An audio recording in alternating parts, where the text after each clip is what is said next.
துளிர் ஆர்கானிக் செந்திலின் வணக்கங்கள். மான் ஒரு மணி நேரத்தில் 92 கிலோமீட்டர் வேகத்தை கடக்கும். அதே சிங்கம் ஒரு மணி நேரத்தில் 58 கிலோமீட்டர் வேகத்தை கடக்கும். தன்னை விட 32 கிலோமீட்டர் பின்னாடி வரக்கூடிய ஒரு சிங்கத்திட்ட மான் இரையாக்கப்படுது.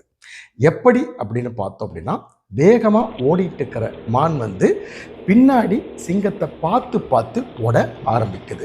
நம்மளை சிங்கம் பிடித்திருமா, நமக்கும் சிங்கத்துக்கு எவ்வளவு தீரும் அப்படின்ட்டு பின்னாடி பார்த்து பார்த்து ஓடுறதுனால தன்னுடைய வேகத்தை குறைக்குது. அது மூலியமா சிங்கத்துக்கு அந்த மான் இரையாக்கப்படுது. தொழிலும் அதே மாதிரி தான். நிறைய பேர் தொழில் தொடங்குறாங்க, ஆனால் ஒரு இலக்கு வச்சுட்டு அவங்க ஓடுறதில்ல.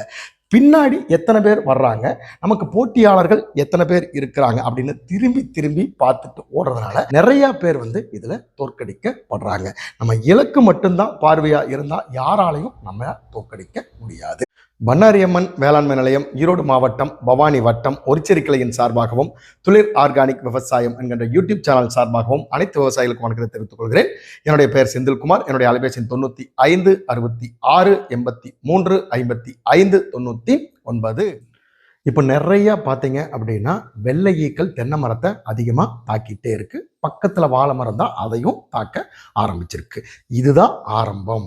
இனிமேல் தான் இன்னும் அதிகரிச்சுட்டே இருக்கும். இதுக்கு நம்ம எப்படி தயாராகணும் அப்படிங்கிறதா இந்த பதிவுக்குள்ள போகலாம். இந்த வெள்ளை ஈக்களினுடைய தாக்கங்கள் எப்படி இருக்கும் அப்படின்னா, ஒரு தென்னை மட்டை இருக்குன்னா அடிப்பகுதியில தான் இது கோரும், சாறுகளை உரிய ஆரம்பிக்கும். உறிஞ்சிட்டு அந்த கழிவுகளை கீழ் மட்டையினுடைய மேல் பகுதியில் எச்சங்களை விட ஆரம்பிக்கும். அப்படி விடும்போது என்னன்னா, இந்த எச்சங்கள் ஃபுல்லாக கருப்பாகி அந்த இலையினுடைய பச்சையத்தை ஃபுல்லாக மறைச்சிரும். அதனால என்ன ஆகும் அப்படின்னா, ஒளிச்சேர்க்கை பண்ண விடாம தடுத்து நிறுத்திடும். அடியிலிருந்து சாறுகளை உரியுது, அதுலேயும் சத்துக்கள் குறையும்.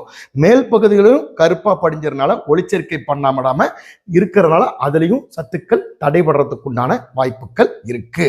அடுத்த ஒரு 2-3 மாசம் கழிச்சு இந்த வெள்ளை போனதுக்கு அப்புறம் பார்த்தீங்க அப்படின்னா உங்களுக்கு என்ன ஆகும் அப்படின்னா, காயே நிற்காது. ஏன் அப்படின்னா, 2 சைடுல இருந்து இழப்பு, உறிஞ்சி ஒன்று இழப்பை ஏற்படுத்துது, இன்னொன்று பச்சையம் தடுத்து நிறுத்தி இழப்பை ஏற்படுத்துது. அப்போ நம்ம என்ன பண்ணணும் அப்படின்னா, எனர்ஜி லாஸ் ஆகிறத நம்ம அதிகப்படியாக கீழே வேர்ல கொடுத்து அதை சமன் செய்ய வேண்டும். அதுக்காக நுண்ணூட்ட சத்துக்களை மாசம் ஒரு 250 கிராம், ஒரு மரத்துக்கு 250 கிராம் நுண்ணூட்டத்தை, தென்னை நுண்ணூட்டத்தை போட்டு விட்டுருங்க. அடுத்து ஒரு 40 நாள் 45 நாள் கழிச்சு மறுபடியும் நுண்ணூட்டத்தை கொடுங்க. ஏன் கொடுக்க சொல்றோம்னா, மேலே எடுக்கப்படுறதுனால நம்ம கீழே இருந்து நுண்ணூட்ட சத்துக்களை கொடுத்து அந்த இழப்பை சரி செஞ்சோம்னா மட்டும்தான் அடுத்து தென்னைகள் குரம்ப கொட்டாம